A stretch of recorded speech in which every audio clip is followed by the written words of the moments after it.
Havia um homem nos tempos de Jesus que se chamava Nicodemos. Ele pertencia ao grupo religioso dos fariseus, o grupo mais importante nesta época, ou pelo menos o mais conhecido. E eles tinham uma grande influência no povo, porque eles advogavam que só eles tinham o perfeito conhecimento das Sagradas Escrituras. Para além disso, Nicodemos pertencia ao Sinédrio, que era uma assembleia de juízes onde era administrada a justiça com base, portanto, no conhecimento das Escrituras. Era, no entanto, Nicodemos uma pessoa muito sincera e ele estava verdadeiramente intrigado com esta personalidade, com esta pessoa, Jesus de Nazaré. Jesus veio cumprir uma missão que estava escrita nas Escrituras, interpretada muitas vezes nos próprios rituais que eles diariamente faziam no santuário. E vejam bem o que o texto nos diz. Aquele que é a palavra estava no mundo, e o mundo foi feito através dele, mas o mundo não o reconheceu. Ele veio para o que era seu, mas os seus não o receberam. Nicodemos, portanto, marcou uma entrevista com Jesus na calada da noite, pois ele não queria ser visto com Jesus. Jesus, nesta altura, era considerado como um louco, um falso profeta, um homem blasfemo. Durante a conversa, Nicodemos questiona Jesus. Rabi, bem sabemos que és mestre, vindo de Deus, porque ninguém pode fazer estes sinais que tu fazes, se Deus não for com ele. Jesus respondeu e disse-lhe, na verdade te digo, que aquele que não nascer de novo não pode ver o reino de Deus. Disse-lhe Nicodemos, como pode um homem nascer sendo velho? Pode, porventura, tornar a entrar no ventre de sua mãe e nascer? Jesus respondeu, na verdade te digo que aquele que não nascer da água e do Espírito não pode entrar no reino de Deus. O que é nascido da carne é carne e o que é nascido do Espírito é Espírito. Não te maravilhes de te ter dito, necessário vos é nascer de novo. No episódio de hoje, meus amigos, nós vamos entender estas palavras que Jesus escolheu partilhar com Nicodemos durante a sua entrevista. Jesus podia ter escolhido várias palavras, mas foram estas que ele escolheu destacar. Nascer de novo.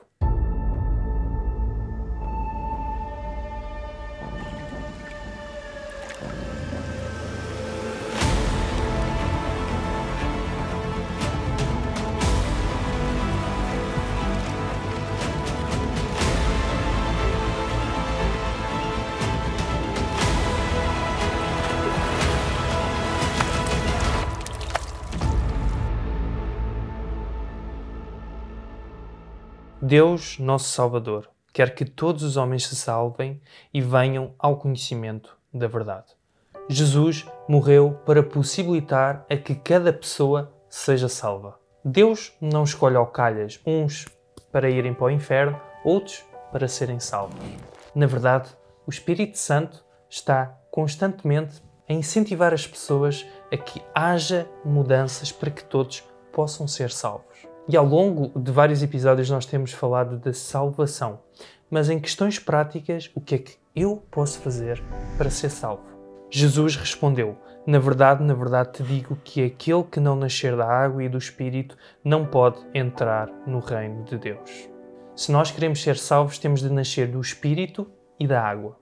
O nosso primeiro nascimento como humanos apenas nos oferece uma coisa, que é a morte. Nascemos com uma genética defeituosa e somos tentados, vamos perdendo habilidades e, eventualmente, acabamos por morrer. São milhares e milhares de anos de pecado e a nossa única esperança é nascer de novo e, com isso, receber nova vida.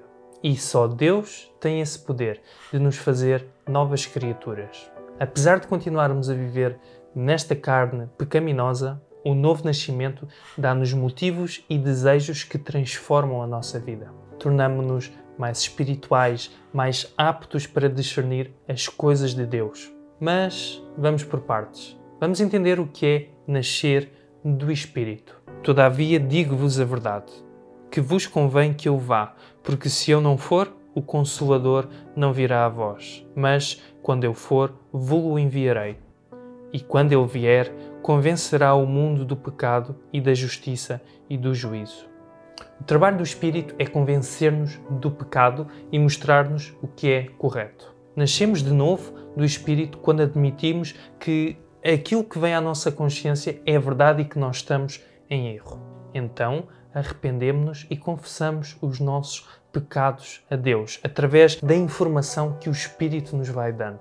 Dessa forma, entregamos a nossa vida em fé e obediência a Deus. O Espírito é invisível, tal e qual o vento. Nós sentimos os seus efeitos, mas não o conseguimos ver. Ele trabalha na nossa consciência onde ninguém o pode ver. Mas o resultado do Espírito é visível a todos numa vida transformada e em boas obras. Mas e o que é nascer da água?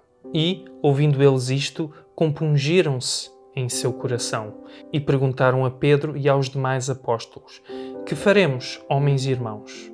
E disse-lhes Pedro: Arrependei-vos e cada um de vós seja batizado em nome de Jesus Cristo para perdão dos pecados e recebereis o dom do Espírito Santo. À medida que nós vamos aprendendo os ensinos da Palavra de Deus, como aquilo que nós estamos a fazer aqui neste momento, a ler, a estudar, a pensar, a convicção vai causando um desconforto em nós, no nosso espírito. E isto é normal e é bom perceber que realmente o Espírito Santo nos está a convencer e está a trabalhar em nós. Ele faz com que nos sintamos desconfortáveis com o pecado, que é a transgressão da lei de Deus. A resposta correta a esta convicção é o arrependimento. E o arrependimento não é só sentir pena por aquilo que nós fizemos, é também, mas dar a volta, ou seja, nós vamos num caminho completamente no sentido oposto, é mudar a nossa vida, mudar os nossos jeitos, as nossas formas de ser. Contudo, o inimigo, o diabo, ele tenta-nos não pensarmos que isso é um grande erro ou sequer é um pecado. E ao não admitirmos este pecado, Deus não pode trabalhar em nós. E vamos adiante, o arrependimento e a mudança não acontece. Jesus diz que a experiência de um novo nascimento é uma combinação do trabalho oculto do Espírito Santo no nosso coração e a evidência visível de uma vida transformada. Ele deixa claro que, para termos a vida eterna, temos de responder positivamente ao Espírito. E, claro, tomar uma posição visível a seu favor. E o batismo é isso mesmo, é um simbolismo desta nossa decisão. E então, o que é que eu preciso fazer para me batizar? Portanto, ide, fazei discípulos de todas as nações, batizando-os em nome do Pai e do Filho e do Espírito Santo, ensinando-os a guardar todas as coisas que eu vos tenho mandado. Primeiro passo, conhecer os princípios bíblicos. Quem crer e for batizado será salvo, mas quem não crer será condenado. O segundo passo é crer e aceitar na verdade bíblica.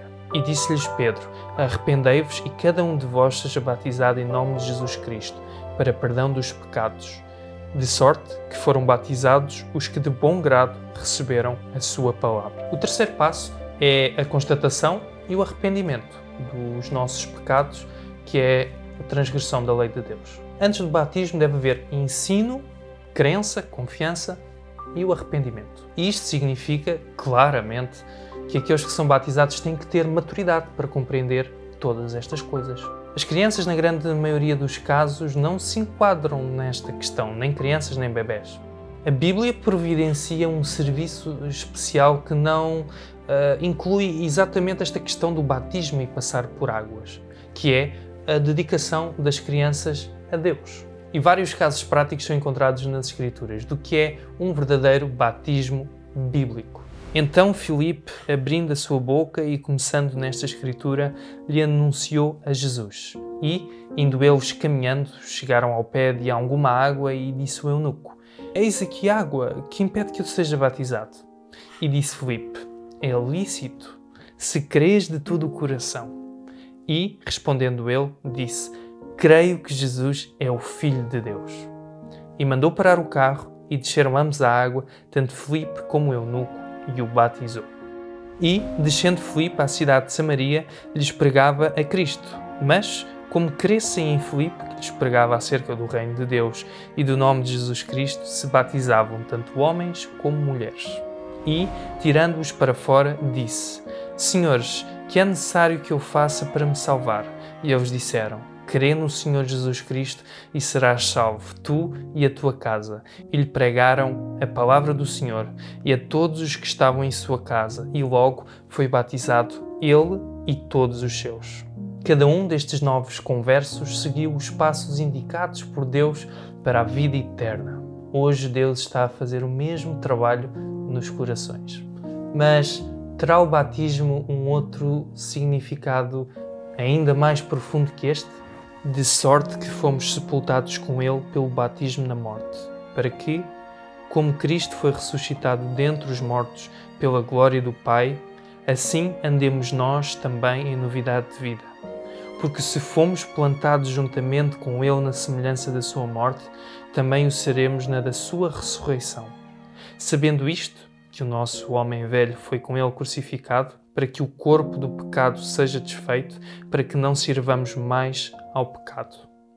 O batismo simboliza a morte para o pecado. Simboliza o sepultamento da nossa antiga vida. E quando nós nos levantamos desse mergulhar, desse enterrar, sermos enterrados, quando nós nos levantamos na ressurreição, como se tivéssemos nascido de novo. E este é o simbolismo mais profundo do que é ser batizado. E será que a Bíblia também nos dá uma ideia clara da forma como devemos ser batizados? Ora, João batizava também em Enome, junto a Salim, porque haviam ali muitas águas, e vinham ali e eram batizados. João precisava de muitas águas para batizar, porque na verdade, se cada um de nós for ver o significado de batismo, significa imersão total, submersão. A imersão é a única forma bíblica apresentada para o batismo, que representa a velha vida do antigo homem morta, desfeita. E aconteceu naqueles dias que Jesus, tendo ido de Nazaré da Galileia, foi batizado por João no Jordão. E logo que saiu da água, viu os céus abertos e o Espírito que como pomba descia sobre ele. E ouviu-se uma voz dos céus que dizia: Tu és o meu Filho amado, em quem me comprazo. Jesus foi até ao rio e foi submerso. Depois ele saiu das águas e o Pai ficou agradado com o que viu, validando o que aconteceu naquela situação e, por conseguinte, selando este testemunho como a forma correta de batismo. E esta, meus amigos, mais uma vez, é a única forma bíblica de batizar. Apesar de largamente popularizado esta crença da aspersão de água sobre as crianças, como nós vimos, amigos, ela não é bíblica. Não há nenhuma referência nas Sagradas Escrituras que falem deste ato. Só após a era apostólica é que isto começou a acontecer, o batismo infantil. E para além das Escrituras não falarem sobre esta situação, sejamos francos com tudo aquilo que nós já aprendemos até aqui. Quais são as condições que uma criança reúne para ser batizada? Sendo que é um ato voluntário, em que há entendimento e há uma decisão coerente. E para além disso, o que é que um bebê tem para se arrepender? Todo aquele que pratica o pecado transgride a lei. De facto, o pecado é a transgressão da lei. A criança não conhece a lei e não tem maturidade para tomar decisões. E muito menos lhe pode ser imputada a absolvição dos seus pecados através de outra pessoa. A salvação é individual e cada um terá que tomar uma decisão consciente quando se aperceber da sua própria iniquidade. Esta visão se deve à doutrina do pecado original, em que nos diz que a criança, quando nasce, o bebê quando nasce já vem em pecado. Mas o texto é claro, o pecado é a transgressão da lei. E a pergunta aqui fica: qual é o pecado que um bebê que acaba de nascer tem? Só em 1311 d.C. é que esta prática antibíblica foi aceita pela comunidade cristã. A Igreja Católica construiu igrejas com batistérios até ao século XIII. A Torre Inclinada de Pisa, por exemplo, construída entre os séculos XII e XIII, é um dos exemplos. Perto dali, fazendo ainda parte do mesmo edifício da Torre de Pisa, existe um edifício onde há um batistério que hoje em dia ainda pode ser visitado pelos turistas. A expressão infantil resultou da gradual adulteração dos ensinos bíblicos. E disse-lhes: Ide por todo o mundo, pregai o Evangelho a toda a criatura. Quem crer e for batizado será salvo, mas quem não crer será condenado. O batismo está intimamente relacionado com a salvação, porque ele é a nossa resposta ao chamado que Deus nos faz. É Deus que salva, é Deus que é responsável pela salvação, mas nós temos um papel, nós temos de dizer: sim, Jesus, eu quero ser salvo, eu quero ter uma vida nova. E por vezes nós sabemos que o batismo físico é uma coisa que é impossível. Há pessoas idosas no seu leito de morte, doenças terminais, em que há casos que aceitam Jesus, mas não têm as condições de serem batizados. E nós temos um caso muito prático, muito claro na Bíblia. O ladrão na cruz que reconheceu que ali estava o Filho de Deus. Ele não teve condições de se batizar, mas Jesus conhecia o seu coração. Compreendeu que verdadeiramente aquele homem compreendeu a sua iniquidade e aceitou a Jesus. Nestas raras ocasiões, Jesus atribui-lhes o seu próprio batismo, pois ele sabe que, se tivessem a oportunidade, eles se teriam batizado. Nada faz Jesus e os anjos mais felizes do que quando nos entregamos a Ele completamente. À medida que fores seguindo os ensinos da Palavra de Deus, vais ficar a saber que as decisões que tomas hoje a favor de Jesus fazem parte do seu plano maravilhoso para nos dar o fim que nós esperamos, a vida eterna.